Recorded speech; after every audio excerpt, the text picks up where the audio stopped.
This month on GHN, we take a look at an exciting after-school club at GHS, a day from unplugging from technology, the negative impact that the R word has on our community, and so much more. So, stay tuned for this month's edition of GHN.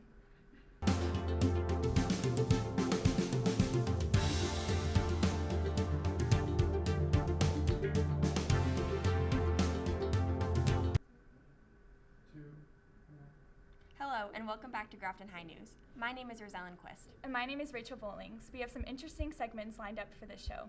March can be a very long month for students and faculty, but there are still many exciting events around the school. For our first story, we will take a look at the Business Club at Grafton High School.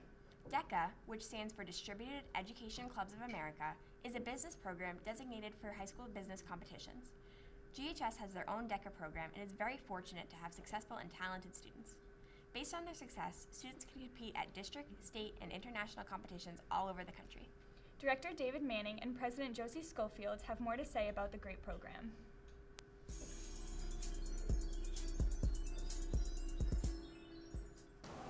My name is David Manning, and I am a business teacher at Grafton High School. I'm also the advisor for the DECA Business Club, the school store. I'm a chaperone for Ski Club. I'm on the district's wellness committee, and I do windows. I teach 5 electives. One is a full-year accounting course, which counts as math. I also teach entrepreneurship, marketing, personal finance, and college and career planning. Right now we have 32 members in our chapter. We'll be graduating 4 or 5 seniors this year. I'd like to keep the number similar, but up the quality and expectations of our members. I anticipate 28. So everyone in there now, I anticipate will be there next year. And then the 4 or 5 that we'll take in will really be something special. I try to advise as hands-off as I can because they're in the transition stage between adolescence and adulthood, and they do need to think independently and on their own. I tell them to be confident, use multi-level systems thinking. So if cause and effect, or if something were to happen, why did that happen, and why might that have happened, and apply that to any of the problems they face, and be confident in what they do.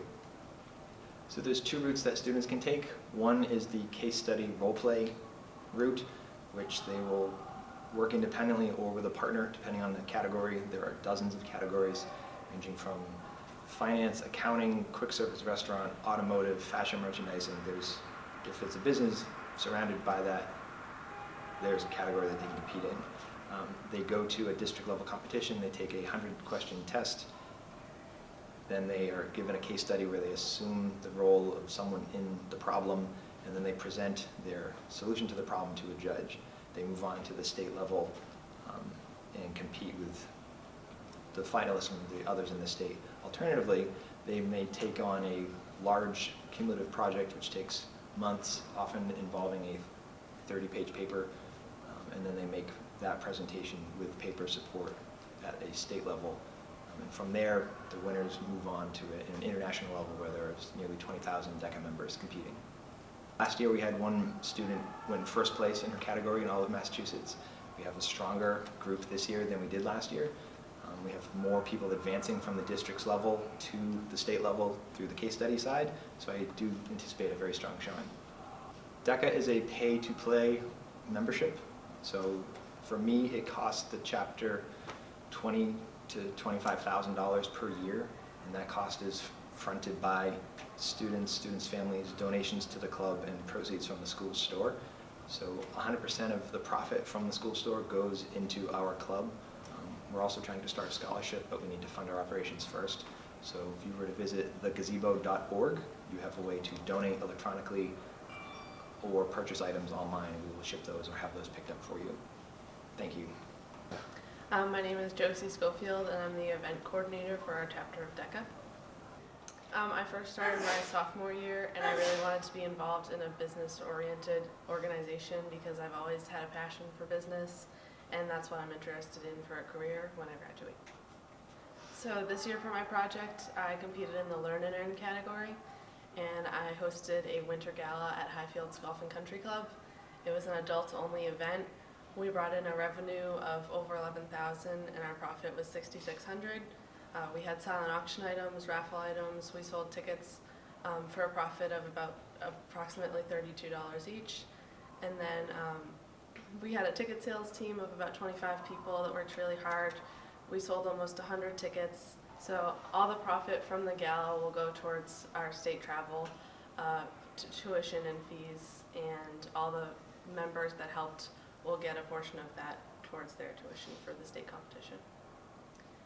My favorite part about being in DECA is being a part of the business organization, like I said before, but I also really enjoy being a part of a group and a team environment that has the same passions and motivators as I do. If you have any interest in business or anything around that, marketing, management, hospitality, this is a great club to be a part of. You learn a lot from just doing your project, and then attending the competitions, you get the opportunity to learn from business professionals and seminars that they host, and it's a great learning opportunity, and you gain a lot of leadership in business. Make sure you talk to Mr. Manning if you're interested in joining this club. Our next story is about how on March 3rd, 2017, Grafton High participated in National Unplug Day. Unplug Day is a day that students participate in to get away from social media and connect more with the world away from their phones. We sent out a crew to ask a few students and faculty on their point of views of how they feel about unplugging for the day. Let's check it out. My name is Cindy Engvall, and I am a digital learning specialist here at Grafton High School. Hi, my name is David Della Chapa. I teach French at Grafton High School. Hi, I'm Miss Miller. I teach Spanish here at Grafton High School. I'm Jennifer Anisi. I teach science and special education at Grafton High School. Shayna Charlton, grade 12. Hi, my name is Andrea Sulaco and I'm a senior and I unplugged today. So what can you tell us about Unplug Day? National Unplug Day is actually 2 days, March 3rd and March 4th, and it's a grassroots effort to help people think more about how plugged in they are, and can they take some time to unplug mostly from their social media and their notifications and try to focus on something else. Unplug Day to me is taking a moment, if not the entire day, away from electronic media. Unplugged Day to me is an opportunity to get off our devices and to really appreciate our surroundings and the people that are around us, and to be present in conversations and in life. It's really inspirational because I can spend time with my family and really connect with the world more than if I had my headphones in. How does Unplug Day help the students at the high school? I think Unplugged Day will help the students to slow down a little bit and really think about how much they use technology. Gives them a nice break from the urge they have to consistently check and update on their social media accounts. But on a day like today, when we have the rules in place, hopefully people are posting less and there's less to miss out on. What's that you have in your hand right there? I have my phone in here in my sleeping bag. The phone sleeping bag allows students to put their phone in a safe place and help to keep them away from automatically going to it for social media, and it allows them to make more connections with the world around them. The bag opens and closes using a drawstring, and the design patterns help the students get more invested in the idea that Unplugged Day gives. So I've done my best today not to go on my phone. How do you think the students will react to everything that Unplugged Day has for everybody? I'm hoping that students are a little bit more mindful about how often they use their phones, that they maybe shut off those notifications, not check their feeds, and just be really mindful about where they are at that moment. When we're forced to use technology to do homework and do assignments in class, we're not unplugging, so it's kind of counterintuitive. I think it's kind of impossible to unplug here with the iPads, so probably it does interfere a little bit, but hopefully they'll just be used for classroom purposes. I don't think so, because I don't think necessarily just using technology is being plugged in all the time. I think we've replaced writing with typing, and we replaced reading from textbooks with reading through electronic documents. So I don't think that we need to necessarily avoid doing that. I think unplugging is more about taking a break from social media. I'm using technology all the time, so this is like a new experience.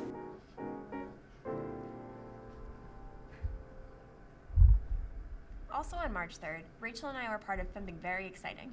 For our independent service project, we created a video to promote unity between students and explain how hurtful the R word is. There was also an assembly which included speeches made by a few students, along with a unified basketball game in the gym. Let's check out the video.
Spread the Word to End the Word is an ongoing effort to raise awareness in our society about the effects of the R word and to encourage people to pledge to stop using it.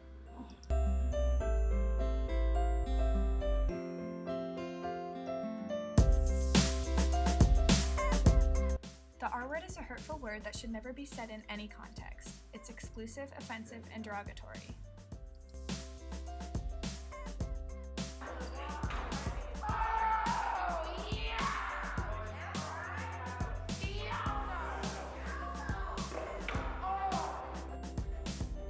When the R word is used as a synonym for stupid or dumb by people without disabilities, it implies that people with intellectual disabilities are less valued members of our society. Here at Grafton High School, there are several clubs that promote unity between students. You should think about joining Best Buddies, Game Club, or Unified Sports. Hi, my name is Nathaniel Lou, and I'm part of the Unified Basketball team for Grafton High. We just did a basketball game, Grafton High versus the Coyotes. Grafton won by 24, the Coyotes 10. My name is Austin Lewin. We did phenomenal.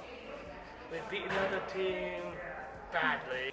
I make a buzzer beater and steal a ball once. Go Grafton! We won!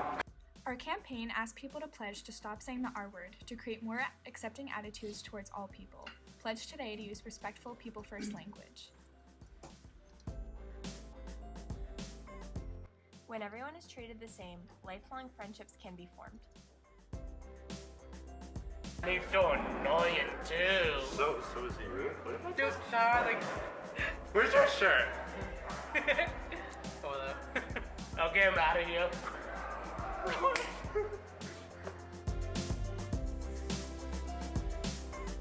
Many people use the R word in their daily lives.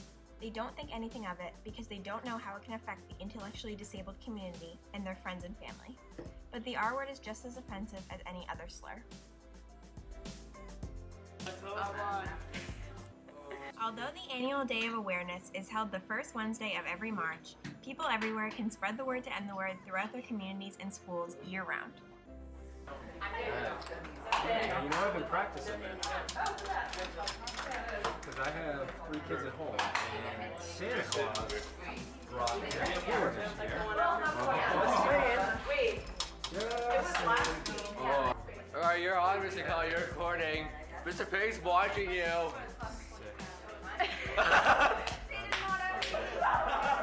Thank you for listening to our message. Remember that respectful and inclusive language is important to the movement for the inclusion of people with intellectual disabilities. The next time you're considering saying the R word, please take a minute to stop and think about it. That's a word. To end the word, never word.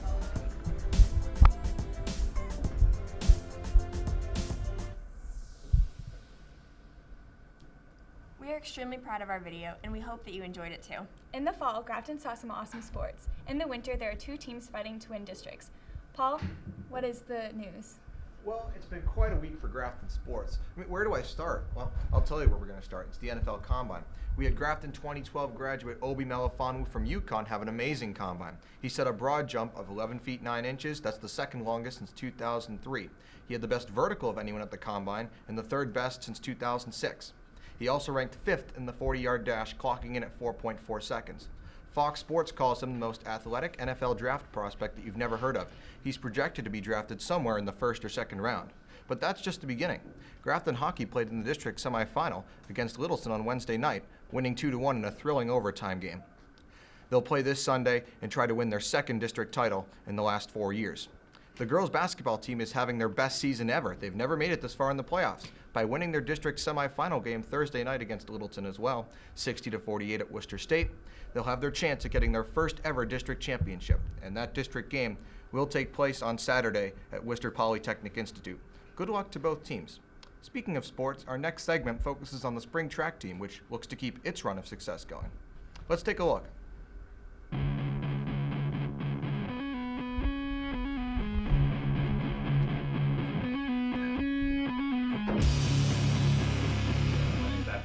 I'm the head indoor and outdoor track coach at Grafton High School. How long have you been coaching track? This is my first year of being the head coach. first year for indoor, and I was the outdoor assistant coach for 3 seasons prior to this. So how was your first year as a head coach? It went very well. We ended the season 12-3 overall, which was a big improvement from last year. Set a lot of personal records. So at the Swickle meet, we had top 5 finishers in the mile, the 300. Our relay teams did very well. Our 4x2 team came in second and missed first place by 0.02 seconds. Our 4x8 team, who had just got thrown together that day, came in third. And our 4x4 team, who had never run together ever, came in 5th place overall as well.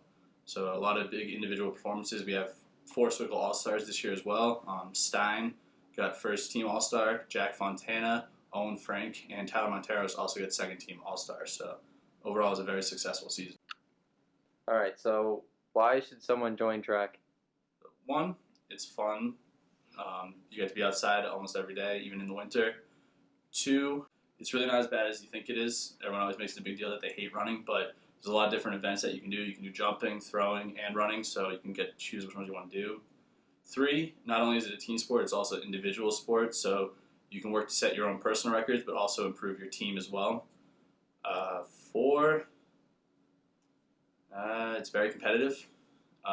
People don't think track's very competitive, but when you look at the relays, different competitions where you have 15 teams competing at once at the same time, it gets very competitive. So who were the captains this year on the track team? So we had 2 senior captains. Our first one was Jack Fontana, our shot putter. He had done indoor track this was his 4th season.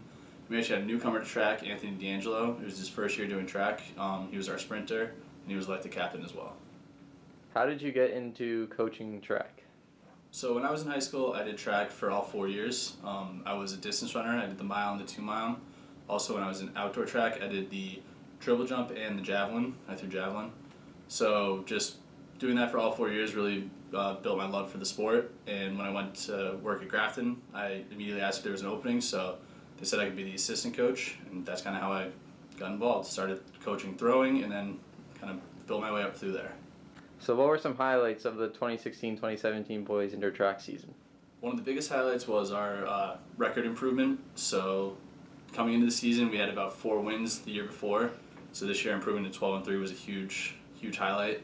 Some individual highlights was our 4x2 team at Swickle, who missed first place by less than a second, which was great. Stein in the 300, he won districts this year, which was great. That was one of our first district champs in a while, since a few years back. Our second place finish at Swickle, which going into the season, I felt like we could do it, but I felt like many of the guys didn't believe it after the last season where they came almost in last place. So that was a huge highlight, only losing to Uxbridge, who's been a powerhouse in Swickle for the past few years. So really being able to compete with them was a great highlight. I want to give a shout out to Jason Cody. He's the girls coach at Grafton High School. Without him, my team would not be as good as they were. He helped with our throwers and our sprinters as well. So having him on board, helping out as a coach when it was just the 2 of us and we had so many kids, really helped not only his team win Swickle, but helped my team get second place. Do you have anything else to say about track? I think the most important thing is getting out there and signing up for spring track, and always be willing, if you're not doing a sport, to consider it, because we're a no-cut sport and we take anyone because we want to improve everyone at the school. Track sounds like it's going great, and it's very awesome to see a Grafton graduate like Obi doing so well. To finish off the show, Hallway Post-Up returns with another question for the students at the hallways at GHS. This month's question is, what did you do over February vacation? Let's take a look.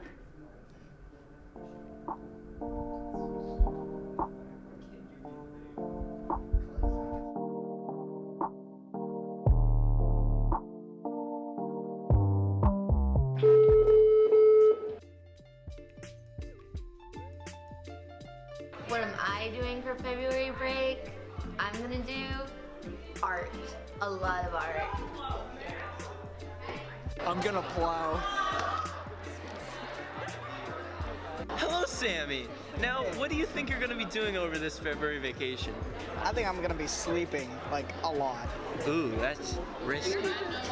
So, every day on February break, I'm gonna hit the gym at least an hour a day, and then I'm gonna go home and then eat. That's it. We're going to Florida. We're going to Florida February break. For February break, I'm hoping to go to New York and relax, take a break from all the stress of school. Playing Xbox. That's exciting. My family is going to North Conway with some friends, including David Tenzamonzo and Nick Nevins. So yeah, that'll be fun. This break, I'm probably gonna go up north. Probably my parents have an igloo up in Vermont, so I'm probably gonna go there and probably go skiing, but mostly in the igloo. It's gonna be tight. I'm Jack. We're going to Hove over February break. It's gonna be pretty lit. And I'm gonna play some box. Over break, I'm going skiing in Vermont. What are you doing, Meg? I'm taking so many adventures to Cape Cod. Hey Maggie. Hey River. What do you think you're gonna be doing over this February vacation? I think I'm going to be touring some colleges. Wow, that's very studious. Grafton House is only the most studious students. That's terrific. This vacation, I'm going skiing in Vermont. I'm gonna go to Nick Frank's house. We're gonna pool in the basement. We're gonna be chilling, play a little Skate 3, maybe go snowboard. And, it's gonna be a good one. It's gonna be a great vacation. Over vacation, I am going to sleep. I'm going to Mexico. We're not. Hey Kelsey. Hi, River. What do you think you're gonna be doing for this February vacation? I'll probably be practicing a lot of hockey because, gotta play for the team. That sounds like a blast.